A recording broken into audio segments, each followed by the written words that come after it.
Ya adik-adik yang agak-agam dengan kalian jalan cengeng kalian. Yang pakai dengan cewek endang mu. Nyek-nyek dah bakal. Tanya udik pada bumeragam. Bumeragam tanya udik. Benar sikap dalam batin tanya tiragam yang patah satu tumbuh seribu. Putuh ngongan. Mungkin dia bukan yang terbaik untuk menjadi calon daripada ibu anak-anakku nanti di kemudian hari. Nyohana, udah hanya boleh-boleh awak mai. Lagi hanya beceng yang nyo. Tunggu WA nyo, kita putus lah. Okey. Balah dia. Nang salah belanya. Lon berkeinginan lambat lon dak je ka boje ka anak mak-mak ke mak anak-anak lon tengok di masa yang akan datang.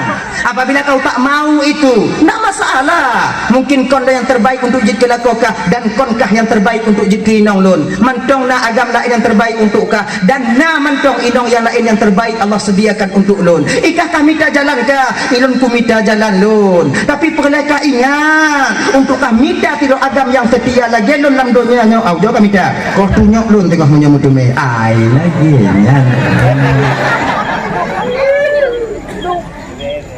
Balah WA tanya umpamai banyak bang yang setia daripadamu di dunia ini. Aujamida.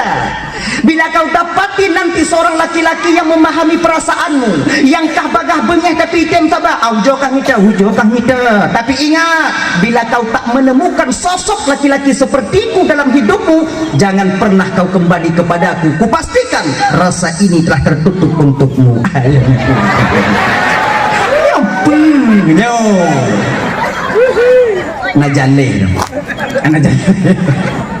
apa ada jodoh munyo wakafnya bang tak payah ikhlas kiamat tanyo hanan pernah ikhlas tuh kiamat kan ikhlas payah ikhlas kibanjir anak ikhlas jodoh nah pahala dulu nah sabo kalau tanyo tawakaf tano hana ikhlas temu pahala sabo pahala lawan qiyat lawan sifu pahala